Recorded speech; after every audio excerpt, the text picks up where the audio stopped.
Hey, and welcome back. Today, I'm interviewing Candace Platter.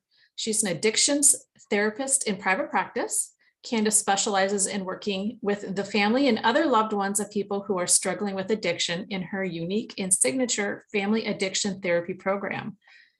Candace believes that everyone in the family is affected by addiction and everyone needs to heal. For more than 30 years, she's been helping both addicts and their loved ones understand their dysfunctional behaviors and make healthier life choices. Today, Candace and I are going to be discussing leaving narcissistic abuse. Will I ever feel better? Hi, Candace. Welcome. Thanks, Karrie. Glad to be here. Hi, everyone. Hi. So tell us a little bit about yourself, Candace. Well, I live in Vancouver, Canada, which is one of the most beautiful places in the world, if not the most beautiful, but I think I'm prejudiced. And I am an addiction therapist. I specialize in working with the families of people with addiction because there's so little help for them out there. I know what that's like to be in that situation. I'm also 34 years clean and sober myself, and I became addicted to prescription drugs that the doctors gave me for close to 15 years. Very addictive drugs, opioids, benzodiazepines, so Valium, codeine, morphine, OxyContin, that kind of drug. And it helped me when I was diagnosed with Crohn's to be able to have those kinds of drugs, but they gave me as much of that as I wanted. And I took it for many, many years. And after about 15 years of daily use, I discovered that I was addicted to it and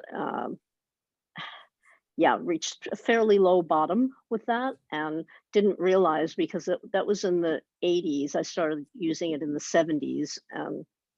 Addiction wasn't on the radar the way it is now. So it took me a little while to understand what was going on for me. Started my recovery in 12-step programs, and the rest is kind of history. One day at a time. I'm 34 years clean and sober. Who knew that could ever happen? So Congratulations. Yeah, thank you. That's awesome. Yeah. So I kind of know addiction inside out and backwards from many different angles. And I've been doing this work for over 30 years now with really good results. And I'm a child of narcissism, having been in many romantic narcissistic relationships as well. So I know that as well. Yeah. You kind of have a double whammy. Yeah. Well, a double healing. Right? Even better. Definitely a double healing. Yeah. I like that outlook. Yeah. Explain to our viewers, and myself included, what does MA and RCC stand for after your name? What are those? Right. Those are Canadian designations. So the MA is Master of Arts, and my master's degree is in counseling psychology. And RCC is a registered clinical counselor. Okay, so nice. You have to have a master's to be a registered clinical counselor. And, it helps with insurance and it helps with different kinds of things like that. So. Okay. So let's dive in and let's ask,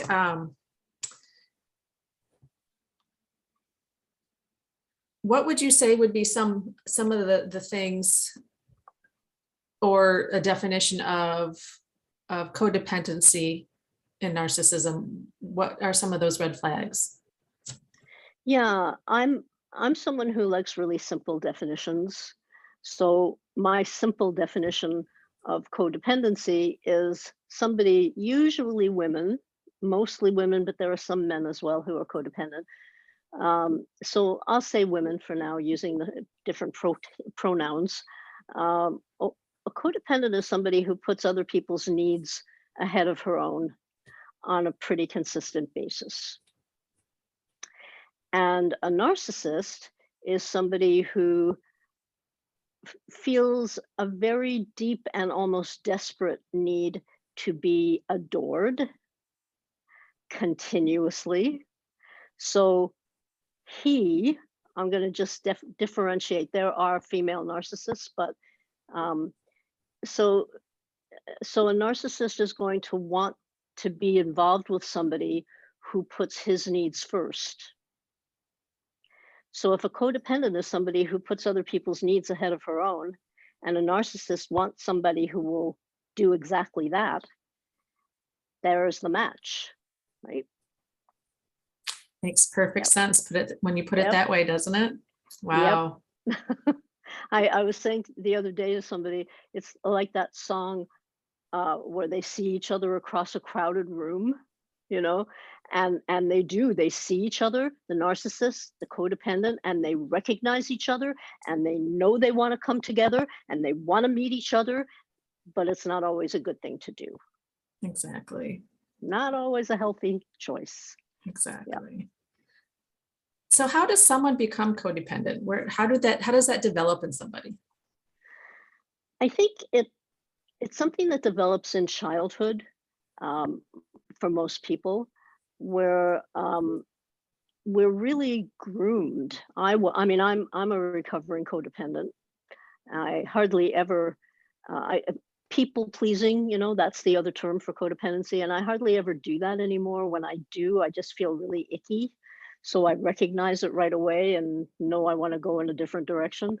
Um, but so I'm when I talk about this, I'm one as well. As a child, as children, we're groomed to um, consider our parents' feelings first before our own. We're put in charge of maybe other children in our family, and that is our job. We grow up believing that we're the ones responsible for relationships and whether they work or not. And we feel lots of shame if it doesn't work because we're responsible for that. And um, really, it's a coping mechanism. It certainly was for me, where if I wasn't looking after somebody else's needs, there was hell to pay in my family. That just wasn't a safe place for me. So I learned how to do it, and I learned how to do it really well. And it's really interesting as a therapist because I've had to grow and shift a lot. As therapists, we are putting our clients' needs first. And so it's a question, or what you do as well, coaches and different kinds of therapists, we need to be able to have a healthy balance between um, caretaking and caregiving. And caretaking is not a good thing. Caretaking is when we do for others what they can and should be doing for themselves. Caregiving is if somebody needs something and we can help them sometimes, not always. That's a good thing to do. Bringing somebody a cup of tea, letting them know we care about them. But in childhood, when we're groomed like that, it's not a healthy thing, and we're looking for other people that we can take care of, and we feel really good about ourselves. It's our whole persona, so we need to be needed. Caregiving at our own expense, Right, exactly. which is And the narcissist, it's an interesting thing because the narcissist is kind of brought up that way too, but in the opposite way. So the narcissist is given the message that, again, I'll use that he's um, wonderful. He's wonderful. He's absolutely fantastic, and he better stay that way. So, interesting. so it's not safe for him if he doesn't get good grades, or if he's not great at on the football team, or he has to prove himself all the time. He has to make sure everybody thinks he's wonderful. And that's how narcissists grow up. Yeah, I'm just kind of speechless right now. I just my first ex, I think, fits that to a T. Right. My second ex, knowing some of his background and the way he grew up, doesn't necessarily fit that. But I think he was more very grandiose in his stuff, in his ego. And Yep. I'm not sure how to even explain it, but yeah, just they were almost two sides of the spectrum, but somehow still Okay. fall into what Mhm. you're saying. Well, one of the things they're going to have in common, even if they have different presenting issues, is that narcissists, in my opinion, are the most insecure people walking the earth. And so they need everybody to love them. They need everybody to adore them. They need everybody to be loyal to them. That gets played out in the politics that we see today as well, you know. Absolutely. So even if your two exes are different on the surface, they're going to feel a lot of the same things. If anybody threatens their sense of self, it's a house of cards though, right? So if anybody threatens to pull out one of those cards, they have to do everything they can to not let that happen, Yes, because that will bring them crumbling to their knees, which would be a really good thing when we think about it. It could be a very healing thing for them, but it's the last thing they want. exactly. And Yeah. I do truly believe they do anything and everything in their power to stop that from happening. hmm Yeah. Yes, including blaming the codependent for everything, Yes, because they can't be at fault. They exactly. themselves can't be at fault, right? Exactly. They But deep have, down inside, they know this is the insecurity. Deep down inside, even as children, I think, um, when I was a child, I didn't know about this, so I never really interviewed anybody who was narcissistic. But I think that people who have those tendencies know that they're not as wonderful as they want everybody else to think they are. So so it, if do you think that, so if they feel that deep down inside, they know that deep down inside, a lot of people say that narcissists lack empathy. So, but if they feel that deep down inside, do they still lack the empathy, or just if they feel have, which, Karrie? if they feel very insecure in knowing that in deep down inside, like you were saying? If they're feeling insecure deep down inside, and they have to do everything they can to not have their house of cards fall down, they're not going to have time for empathy. Okay. It won't be natural for them, because they care more about themselves. Their eyeballs are facing in. They care more about themselves, and they're busy keeping that persona going. Takes a lot to keep that persona going for a lot of people. Just thinking about it, it's exhausting. Yeah, How they keep yeah. that up. And I will leave you. If I'm a narcissist, I'll leave you. I'll reject you before you can find that out about me.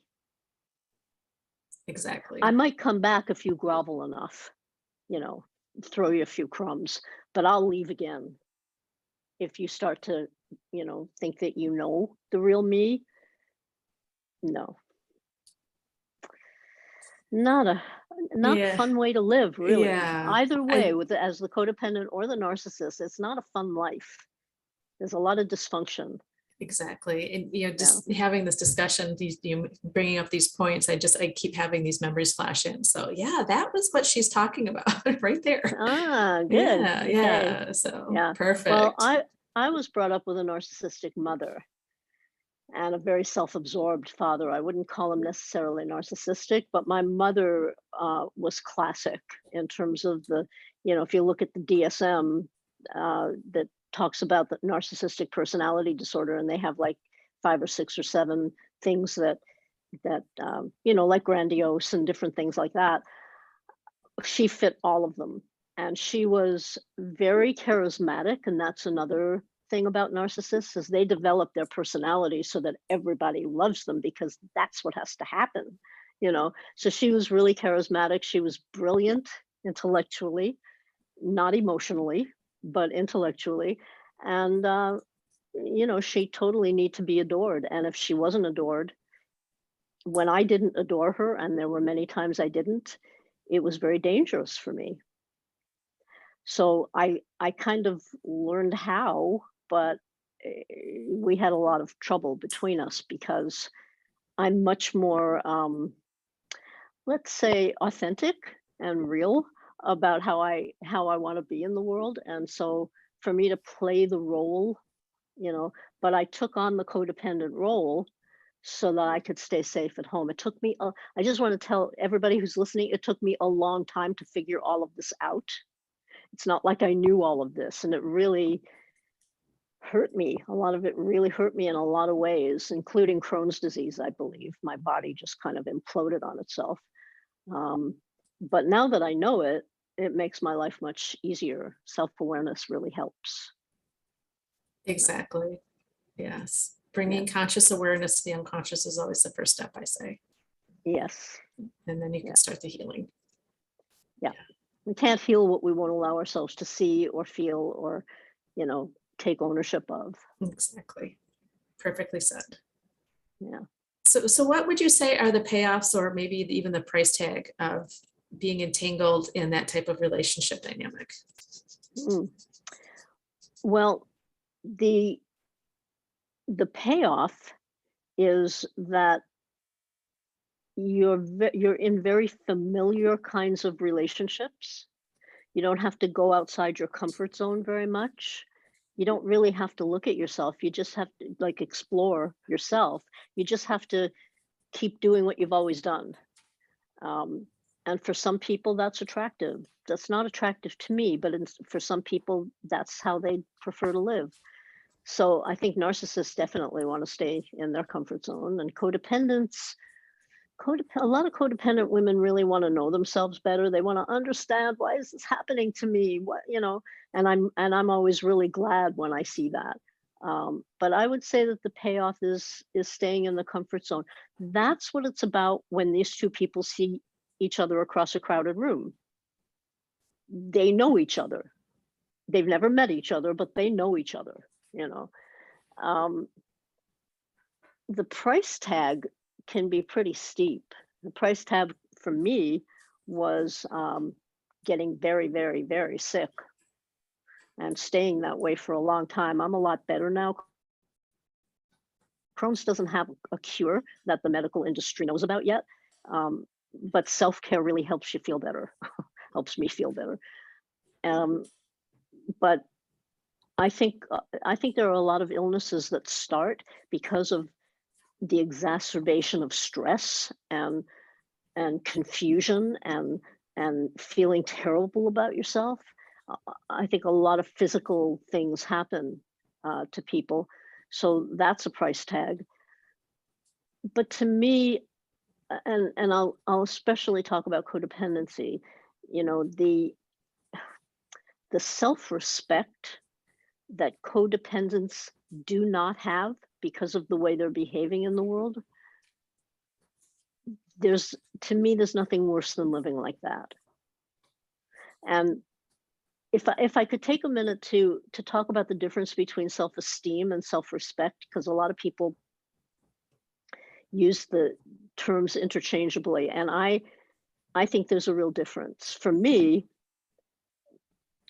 when when you're getting your accolades from the outside, when somebody is saying to you, "Oh, I like your hair, I like your shirt," or "You're doing a really good, you're such a great therapist," or whatever somebody says to you, that's self-esteem. Self-esteem comes from the outside into you. It comes from the outside in. The problem with it is that if we don't really feel that inside, we can't have it.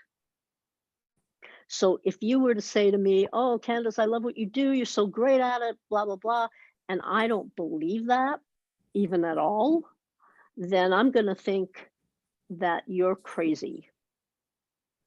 And it's just not going to land. And I'm going to go away feeling probably even worse about myself because I'm even more confused. How could she think that about me? Why do people like me? I don't know why people like me.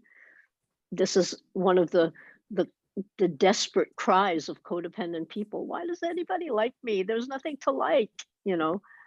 So I think so self-respect is when you develop that from the inside and then it manifests out. And I think that self-respect is the most important thing we either have or don't have. It's like when you wake up at 3 o'clock in the morning, how do you feel about yourself? When you look in the mirror, how do you feel about yourself? I don't necessarily mean physically, but it could be that as well. How do you feel about yourself? How do you feel about yourself? That's self-respect. That's the cake. And self-esteem is the icing and the sprinkles and the cherries that people give you for your cake.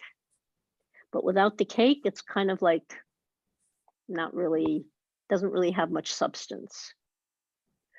So I really like to make that distinction, and I like to work with people around their self-respect and how to earn that, because self-respect is earned. You do the next right thing after that. It's like self-trust. So the biggest price tag of being in a relationship where you're codependent and you're with a narcissist who is not going to treat you well, he's not going to give you your self-esteem, and you don't have your self-respect, it's like, oh my God, that is the most important and worst price tag, I think. Wow. Any of that make sense? It does. It does. That's Good. wonderful.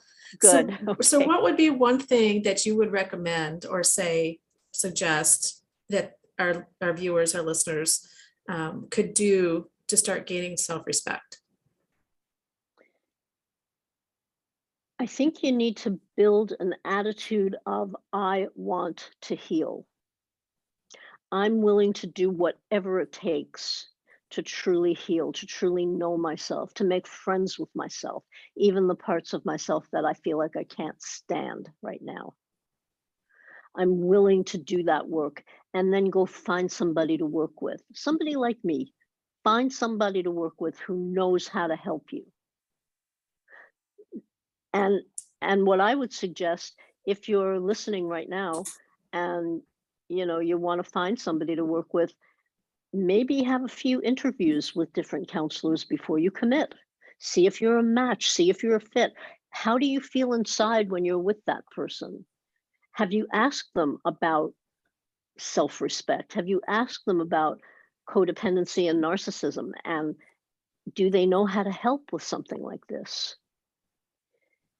My last narcissistic relationship brought me to my knees. And I mean, literally, I was on my knees and I was saying to myself, I never want to feel this way again. I just never want to be in a relationship like this again. There'd been so many of them. You've had two, Karrie. I had many.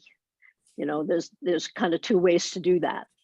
And I was the one that had many. So I just never wanted to do it again. And I knew something was very wrong with this picture. I didn't know what it was. I didn't have the word for it. I didn't have the terminology for it, but I knew I didn't want to live this way anymore. And when we get to that place, it's a wonderful place. It hurts. It hurts. But if we've been in codependent and narcissistic relationships, it's been hurting anyway. This kind of pain is much different. Like, there are two kinds of pain. There's the kind of pain that just goes on and on and on and on and on. I could just sit here all day and say on and on and on. And then there's the other kind of pain that you can see the light at the end of the tunnel with that pain. And that was what I needed. That's what I wanted. I'll feel the pain. I'll work on myself. I just never want to be in this place again. And I never have been. Yes. Because I really didn't want this anymore in my life. And I didn't know, again, with the terminology, that I wanted my own self-respect, but that's what I wanted. And that's what I worked for. And it took me a while. It took me a while to find the right therapist, right, to work with me. And I was in that same place. I know that there's something better than this. Yep. It doesn't have to be this hard and this painful. And that's when I started climbing out of my hole, or Yep. on my upswing up my hill, whatever you want to call it. Yep. And, have been doing the work ever And since. peek out and say, oh, Yep, there's a little sunlight here, maybe. exactly. Yeah, Exactly. That it does get better. it does get better. It won't get any worse. Yep. That's good news to start with. If we, because this, I want to quote Dr. Phil, and I want to preface it by saying I'm not a big Dr. Phil fan. I think he's kind of arrogant. Maybe he's even a little bit narcissistic, but every once in a while he says something that's really good. And when he does that, I steal it. So one of the things he says is that we teach other people how to treat us. And we absolutely do. And if somebody's treating us badly, we have to look at ourselves. Yes, it's about them. Yes, it feels bad because they're doing something to us. What they're doing affects us, but it's really about us, and it's really about how we allow people to walk all over us and to perpetuate this myth that we're nothing. It's not true. It's not true of anybody that we're worthless or that we deserve this. In fact, I tell my clients a lot that I really want to get a bunch of t-shirts made for people who are in that kind of relationship that says, I'm here too. Nice.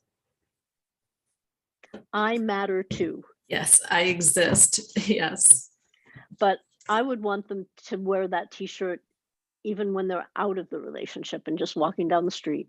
I'm here too. And I'm so happy to be here because I feel so much better about myself now. And nobody, I tell you, this is the best thing I know, is that when we have our self-respect, nobody can take it away from us without our permission. Can't happen. Love it. Love it. So it's ours to keep forever and ever. And when we feel ourselves giving it away and we're having a little relapse, we're having a little slip, it's okay. Just see it as soon as you can. Call your therapist or your best friend, or just meditate, and take it back gently. You don't have to be hard on yourself. It's wonderful. It's such a better way to live. It really is. I love that. That was really good. Yeah. So let's talk about what happens when women finally decide to leave. What's that last, what happens when they make that decision? It's a hard one for me to say because I was so often in relationships where I was the one who was left. I was the one who really wanted them to stay. Please don't leave me. Don't abandon me because I have so many abandonment issues, you know. But I think what happens is that women just get tired of being treated badly. And yay, sister, women get tired of it. They don't want it anymore. And if they have children who are also being treated badly by the narcissist, because narcissists don't treat children usually, unless they have a favorite, they don't treat children any better than they're treating the children's mother. If they can see it from the outside, they can see what the narcissist is doing to somebody else, then they can relate it to themselves much more easily. When women say, look, I'm done, I'm not taking this anymore. And it's a wonderful place to be, but it's really hard for a lot of women, especially if they're children, because a lot of the finances are tied in together, and self-esteem is tied into that, and all the conditioning that you got as a child saying you're the one responsible. If your relationship doesn't work out, that's your fault. Not true, but that's what basically you were told. So it's not an easy place to be, but it's a wonderful place to be, because then you can be in that other kind of pain where you can see the light at the end of the tunnel. I think women get really tired of it. When I was on my knees, that's what I was feeling like. I'm tired of it. I don't know what on earth to do about it, but I'm really tired of it. I know in my last relationship, it took the fear of me being physically harmed by him to finally say, Right. okay, I've had enough. Right. Seeing that complete look of rage on his face and Yes. being trapped in a room with him with no way out, Yes. Hmm. that complete feeling of terror was the final straw for me. Do I'm you so sorry you had to go through Oh, that, and I'm thank you. so glad you're out of that. Thank you. He Yeah. never did lift a hand. He never did Mhm. physically harm me. Thank God. But what what would it take for before we get to that point for women to finally say enough is enough? I deserve more than this. Mhm. I think that's what it takes, but it's over and over and over and over again. That wearing down, wearing down. So the woman who is finally at a point of saying, I've had enough, the strength it takes, the inner strength, the self-respect, that's amazing for a woman to get to that place. And so if you're in that place, even if you don't know what to do and you're bewildered and you're feeling all these feelings, also please pat yourself on the back, because it's such a great thing that you want to not be in that place anymore. I used to get into relationships very easily because I thought that if I could finally find someone who would love me, then I could heal everything about me. And that's looking for love in all the wrong places, right?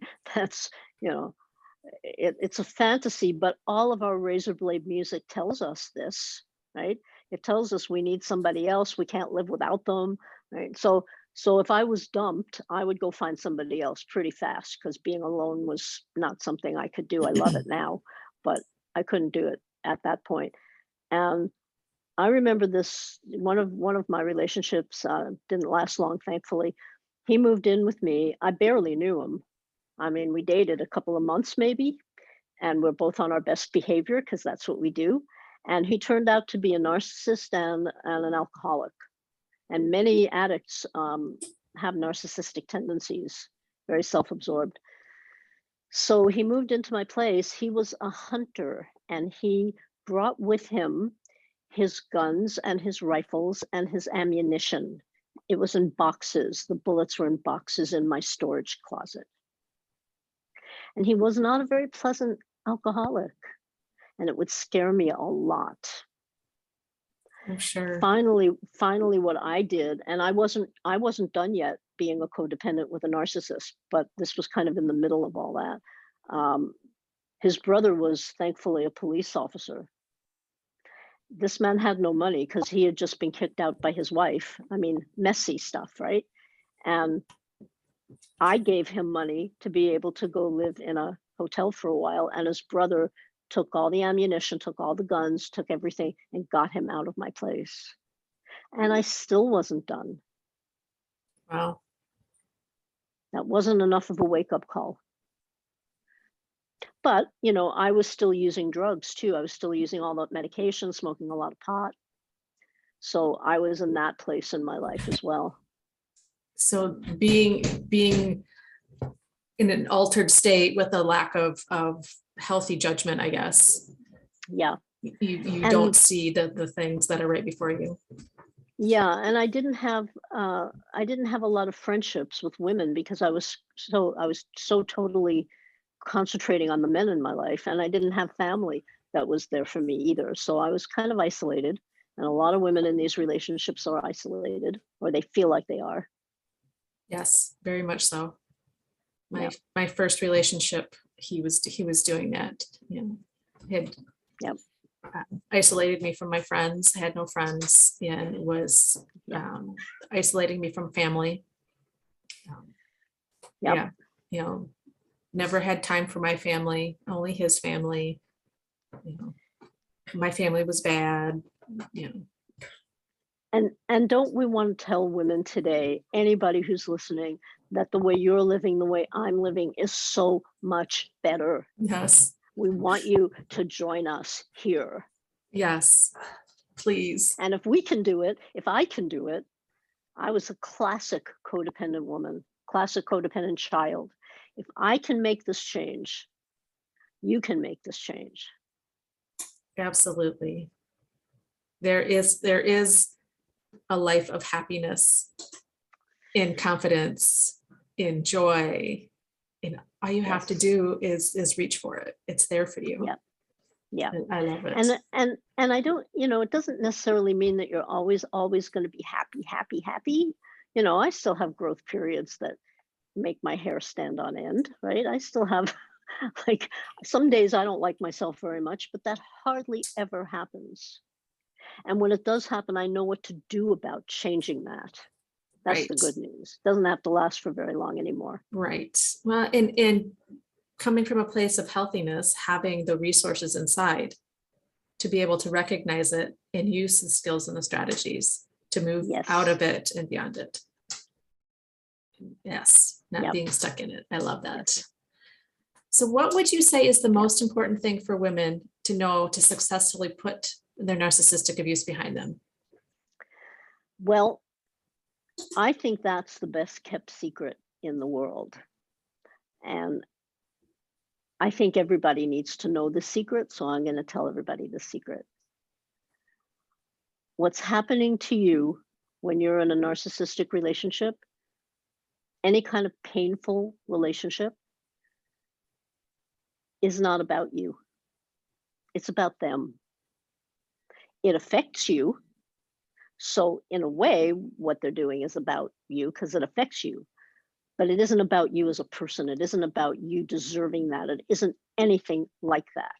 It's not about you. What my mother did to me was not about me. I wish I had known that when I was a child. I didn't know that until I was like 50 years old.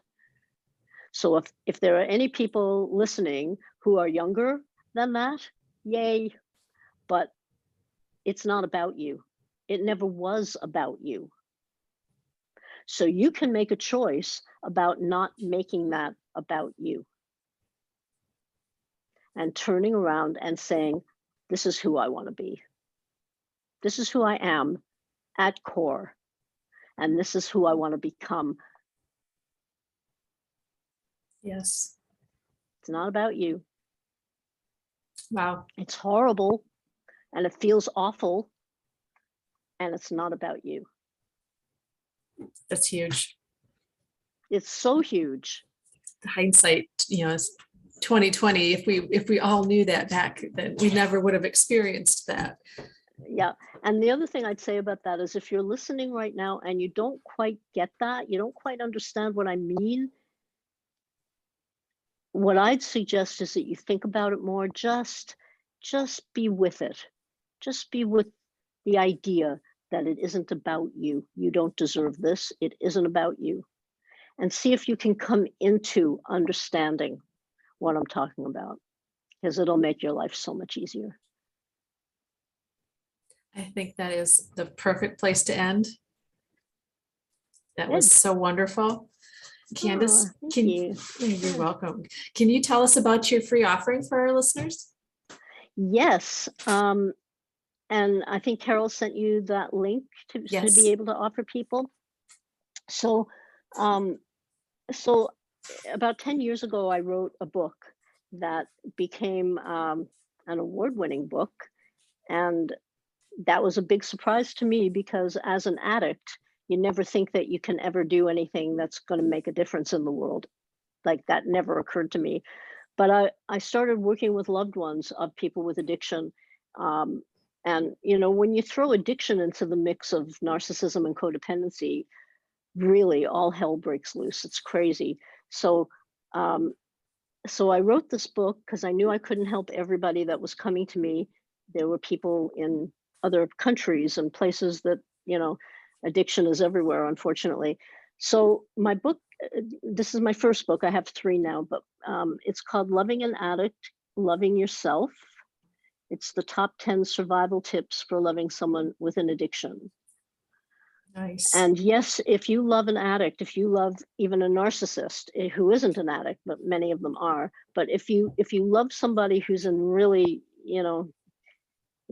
who's in one of these kinds of conditions, you will see yourself on so many of these pages. And it's about developing your self-respect. It's about setting boundaries, maintaining the boundaries, having the self-respect to be able to do that. And I am giving away the PDF version of my book. So Love it. Thank you so yeah, much. you're welcome. Wow. Yeah.